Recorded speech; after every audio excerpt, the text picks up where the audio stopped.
पीछे है। तो ये हमारे पास एक एडवांटेज है। तो हमें जितना ज्यादा हो सके इनके साथ में एंगेजमेंट है जो कि करना चाहिए। यहाँ पे बात करेंगे ग्लोबल फूड वेस्टेज के बारे में। आप सबको मालूम ही होगा कि हम लोग दुनिया में दोस्तों टॉप 3 कंट्रीज के अंदर है जो कि सबसे ज्यादा फूड वेस्ट है जो कि करते हैं। दुनिया में टॉप 3 कंट्रीज में भी है जहाँ पे सबसे ज्यादा हंगर है दुनिया के। और सोचिए जहाँ पे सबसे ज्यादा पैसे क्या बोलते हैं खाने की जरूरत है वहीं पे सबसे ज्यादा लोग फूड वेस्ट भी कर रहे हैं। इसका मतलब क्या है कि एक तबका जिसके पास बहुत ज्यादा है वो वेस्ट कर रहा है, वो आगे ट्रांसफर नहीं कर रहा है उन लोगों को जिनको जरूरत है। सिंपल सा है, मतलब यही तो हुआ है इस चीज का कि हमारे देश में सबसे ज्यादा लोग जो है वो भूखमरी भूखे सोते हैं और दूसरी तरफ सबसे ज्यादा लोग वो फूड को वेस्ट भी कर रहे हैं। इसका मतलब जिनके पास है वो ज्यादा कंज्यूम कर रहे हैं। ज्यादा कंज्यूम मतलब ज्यादा ले रहे हैं। कंज्यूम तो खैर जितना कर सकते हो उतना ही कर सकते हो, और उसके बाद उसको वेस्ट कर रहे हैं। और एक तरफ जो है वो देश के अंदर बहुत लोग हैं जो कि जिनको 2 वक्त का खाना नहीं मिल रहा है। तो 2022 का डेटा बताया गया पूरी वर्ल्ड में ना 1 बिलियन टन फूड है जो कि वेस्ट किया गया, जो कि पूरे दुनिया के 20% के आसपास है। टोटल फूड अवेलेबल जो कंज्यूमर के लिए है, अगर मान लीजिए 1 किलो अवेलेबल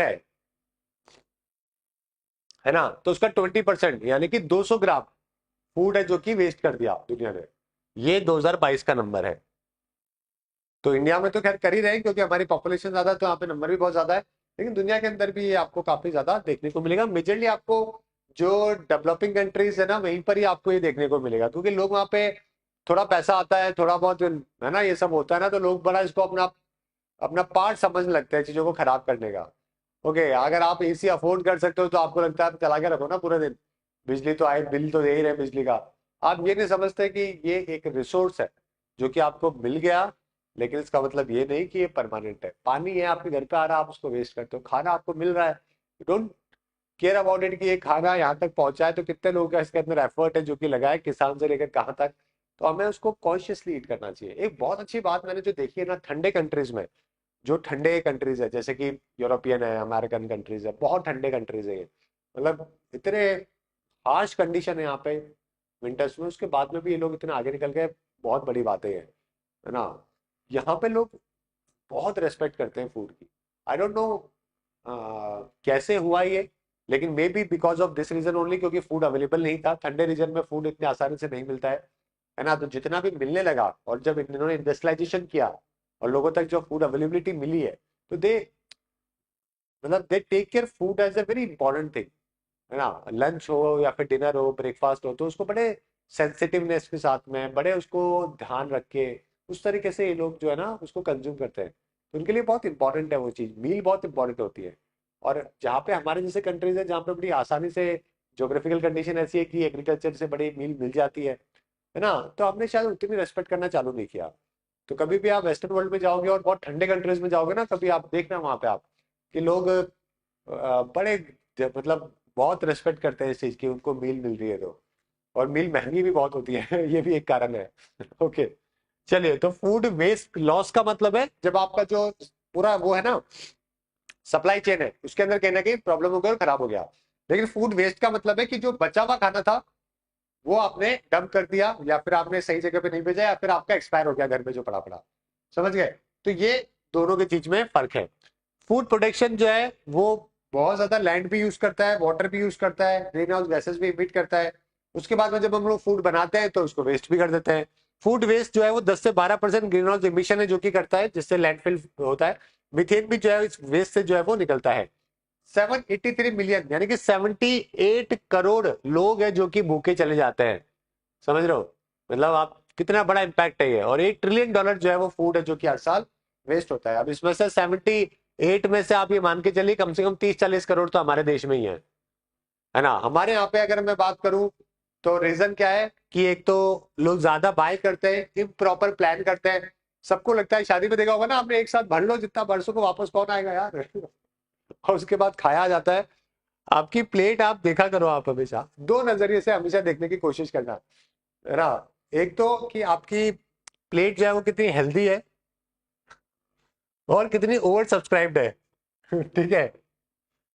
आप जितना कंज्यूम करते हो क्या सच में आपने उतना रखा है कि नहीं रखा है, दो चीजें से नजरिया थोड़ा सा कॉशियसली देखने की कोशिश करो। आज से स्टार्ट करना कि और किसी को बोलना मत, वरना लोग आपको आपको जीने नहीं देंगे। आप लोग आप बोलेंगे ज्यादा वो ज्ञान मत दे जबरदस्ती के अंदर, अपना खाना खा, हमें अपना खाने दे।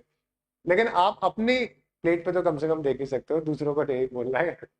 दूसरे जब तक आपसे राय नहीं चाह रहे हैं, या आपको लगता है कि मेरे बोलने से क्या पता ये थोड़ा सा सही हो सकता है, ओके, जो कि नॉर्मली होता नहीं है ऐसे।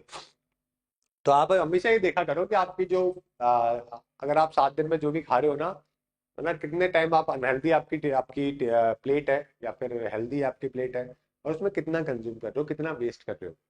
ऑलराइट, तो इसके अलावा हमारे यहाँ पे कोल्ड स्टोरेज की भी प्रॉब्लम है, फेस्टिवल्स होते हैं, वेडिंग होती है, बहुत खाना वेस्ट होता है उस टाइम पे। आपके घर में कभी भी कोई वेडिंग हो, कभी कोई फेस्टिवल हो, कुछ भी हो, जैसे मेरी शादी की बात करें तो मेरी शादी में जो भी एक्स्ट्रा बचा था ना, वो मैंने क्या बोलते हैं, रॉबिनहुड है ना, रॉबिनहुड आरपी करके जो, उनके थ्रू जो है मैंने फूड है जो कि डिस्ट्रीब्यूट करवा दिया था। उसके अलावा मैंने मेरे पूरा जो कॉलोनी है वहां पे मैंने डिस्ट्रीब्यूट करवा दिया था। ऑलराइट, तो कभी भी वेस्ट मत करो, कभी भी एक्स्ट्रा थोड़ा जो बनता है उसको आप हमेशा यूटिलाइज करो। फेस्टिवल्स में सेम कहानी होती है, आप 2 दिन उसको कंज्यूम कर लो, 3 दिन कंज्यूम कर लो, दैट्स कंप्लीटली ऑलराइट। और ज्यादा बनाओ नहीं ना, कोशिश तो पहले ये करो कि लिमिटेड ही बनाने की कोशिश करो।